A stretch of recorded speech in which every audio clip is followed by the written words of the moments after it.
À tous les supporters du Real Madrid, s'il vous plaît, faites comme moi, essayez de vous canaliser un minimum parce que là, avec ce que j'ai entendu hier de la part de Florentino Pérez, j'ai envie de péter un plomb. Là, on a une saison, les gars, où j'ai l'impression que Florentino Pérez a envie dans un coin de sa tête de sacrifier un petit peu la saison pour attendre Kylian Mbappé en 2024. Parce qu'en fait, il y avait un supporter l'autre jour qui arrivait avec des photos de Florentino Pérez pour lui faire signer, dédicacer tout ça. Et en fait, le mec qui lui pose la question, Rosselló, ce sera pour quand? Donc ça a été officialisé aujourd'hui, mais Florentino Pérez lui a dit t'inquiète pas, après la Ligue des Nations. Du coup, il a tenu parole dès le lundi, le lendemain de la victoire de l'Espagne, ça a été officialisé. Mais en attendant, après, il lui a dit est-ce que vous allez signer d'autres joueurs? Il lui a fait clairement non. Alors bien évidemment, Florentino Pérez va pas dire à un random dans la rue « T'inquiète pas, je vais te signer Mbappé, je vais te signer Ken, je vais te signer n'importe qui ». Mais là, pour le coup, entre ce qu'on entend avec les journalistes ou du moins les sources proches du dossier Real Madrid et de leur mercato, plus les positions de Florentino Pérez dans les médias, tout ça, t'as l'impression qu'aujourd'hui, le mercato du Real Madrid est terminé. Sauf que si le mercato du Real Madrid est terminé aujourd'hui, en défense, ça va, même s'il manque globalement un latéral droit pour aider Carvajal ou concurrencer Carvajal, ce qui est encore et toujours le même problème. À gauche, ça va. Dans l'axe, ça va. Au gardien, ça va. Finalement, il y a David Soria qui devrait arriver pour remplacer Lounine et du coup qui va être la doublure de Courtois. Milieu de terrain, je pense que j'ai pas besoin d'en parler. On a déjà 7 milieux de terrain de grande qualité, jeunes et joueurs expérimentés, tout va bien.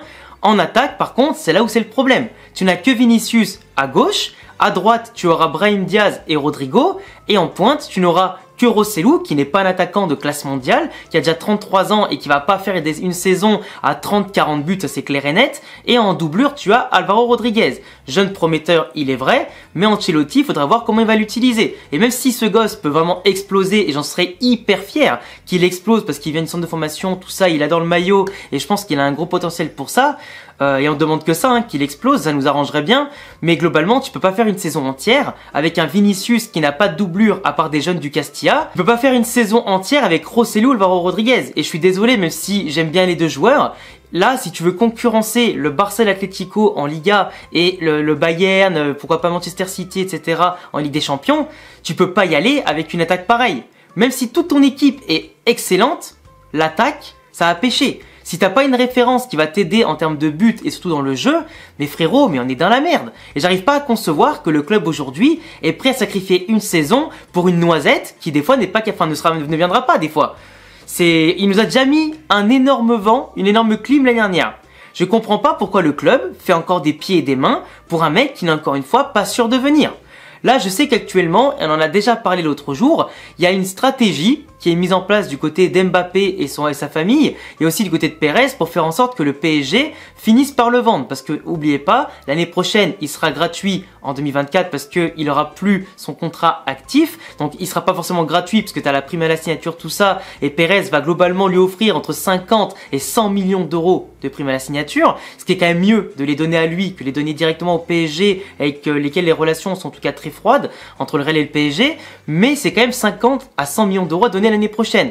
Donc techniquement, même si c'est moins d'argent que tu donneras l'an prochain que maintenant, je veux dire, le Real Madrid a des besoins aujourd'hui.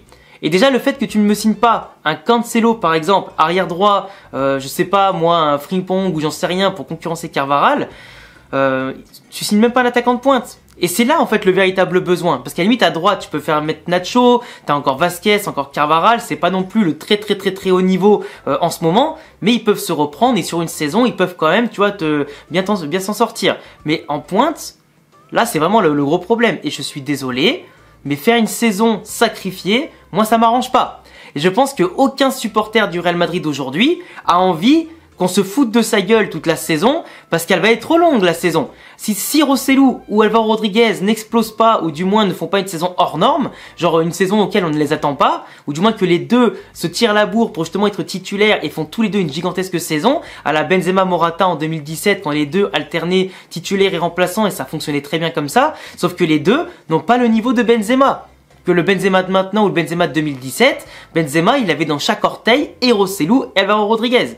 Et quelqu'un aussi qui participe au jeu, qui fluidifie le jeu, à moins que Rodrigo cette année explose encore plus, que Vinicius explose encore plus, et que tous les deux trouvent des stats à la Gareth Bale CR7 à leur prime, je souffle déjà. je souffle déjà et je souffre déjà surtout. Et c'est compliqué. Moi, je ne nous vois pas, je vous le dis, je ne nous vois pas remporter la Ligue des Champions comme ça. Et me dire qu'on va faire une saison en sachant déjà d'avance que la Ligue des Champions, elle est loin d'être gagnée, voire impossible à gagner, moi, ça me fait mal. Moi, ça me fait mal de me dire qu'il faut aller chercher que la Copa del Rey et la Liga. C'est hors de question. Moi, je pense qu'avec une attaque pareille, même si j'adore Vinicius et Rodrigo, hein, mais tu tombes contre le Bayern, tu tombes contre City ou je sais pas qui dès les huitièmes de finale, mais tu vas pas leur faire mal comme ça. À moins que t'aies, grâce à ce nouveau milieu de terrain là et cette défense renforcée, une équipe qui soit hyper solide, une équipe qui domine le ballon, qui ait un maximum d'occasions, tout ça, et que finalement Rosselló aura simplement un rôle d'appui, par exemple, de pivot, tout ça, et de renard des surfaces comme il le fait avec l'Espagne, à la limite, pourquoi pas? Mais je veux dire, Rosselló, techniquement, il est ultra limité. Alvaro Rodriguez, il a la puissance pour lui, mais techniquement, c'est pas encore ça. Et Vinicius et Rodrigo ont besoin quand même aujourd'hui de quelqu'un de technique, qui saura faire monter le bloc quand on aura besoin, quand tu seras en souffrance, et qui pourra les faire partir justement dans la profondeur, par leurs appels, par leur vitesse. Et justement, voilà, quelqu'un qui ouvrira les espaces pour eux et qui les lancera dans ces espaces. Ou alors qui jouera en appui sur les lignes de terrain, qui ensuite les lanceront.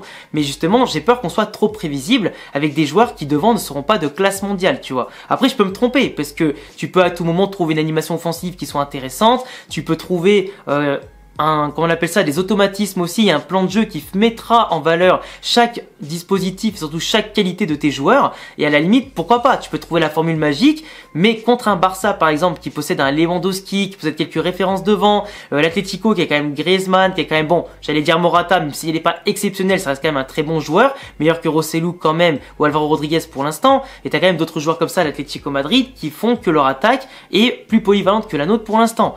Après, je ne vais pas dire plus dangereuse, mais au moins plus polyvalente. Là, les gens savent que Vinicius, ça va être lui, le mec à arrêter, comme c'était le cas cette année par exemple, où en plus Benzema était très souvent absent sur blessure ou repos. Donc tu sais que si Vinicius, tu le bloques, quelle solution mettra en place derrière pour que Rodrigo, Alvaro et Rosselló et Brahim Diaz fassent la diff? Moi, ça me fait un peu peur. Moi, je vous le dis, ça me fait un peu peur. Et je pense pas que sur la durée, à moins que Vinicius, Rodrigo et les autres trouvent le sens du but et vraiment marquent le plus de buts possible et soient vraiment efficaces, chose qui nous a manqué aussi cette saison à pas mal de matchs de Liga surtout. Franchement, j'ai du mal. Et tu vois, cette vidéo là, franchement, c'est pour vous exprimer toute mon inquiétude. Moi, je pense très clairement que le mercato n'est pas fini. Le mercato n'est pas fini et que Pérez a encore un atout dans sa manche.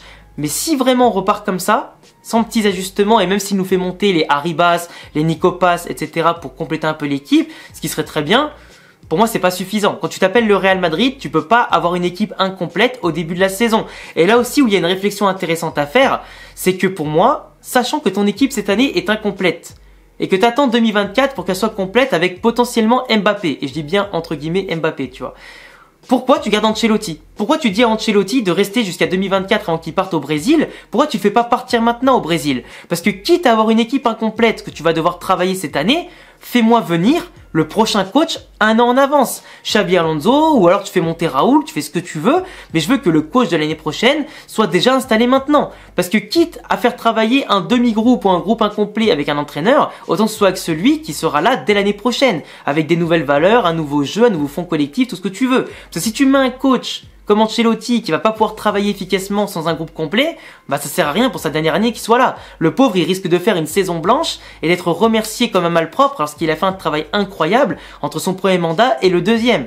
Et pour moi, je trouverais ça injuste pour Ancelotti de subir justement la folie de Pérez et du bord du Real Madrid qui est pas capable de lui apporter tous les outils nécessaires pour concurrencer autant en Espagne qu'en Europe les autres équipes, tu vois. Et ça me ferait un peu chier pour lui. Tout comme ça me ferait chier pour des mecs comme Modric qui aimeraient finir ou comme Kroos sur la meilleure des façons, mais on va les priver potentiellement de titres parce qu'on n'est pas capable de leur ramener un attaquant de classe mondiale. T'as le vestiaire qui réclame Mbappé, t'as le vestiaire qui réclame Harry Kane. Finalement, t'auras ni l'un ni l'autre et on aura raté et Haaland et Kane à cause de Mbappé. C'est un peu dommage. Et franchement, le plan du mercato, dont la construction de l'effectif, tout ça, c'est voué à l'échec et aussi pour le dernier hommage potentiel de certains joueurs, moi ça me fait mal.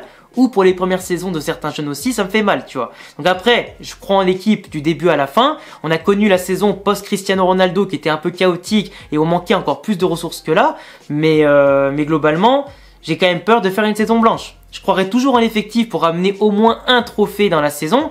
mais faut pas non plus penser qu'on fera la saison mythique, tu vois. Donc les attentes, on en reparlera dans une autre vidéo, mais j'ai pas des attentes ultra élevées par rapport à ce qui peut arriver cette saison. Et je pense que vous aussi globalement, en tout cas j'attendrai tous vos avis dans les commentaires. Qu'est-ce que le Real doit faire par rapport à Ancelotti? Est-ce qu'Ancelotti devrait démissionner dans le cas où il n'a pas l'équipe qu'il veut pour ne pas en tout cas finir de la pire des façons? Ou est-ce qu'il peut faire des miracles avec ce groupe actuel parce qu'il y a quand même beaucoup de talent et beaucoup de dispositifs que tu peux ajuster en cas de besoin, et à voir en tout cas ce que ça peut donner.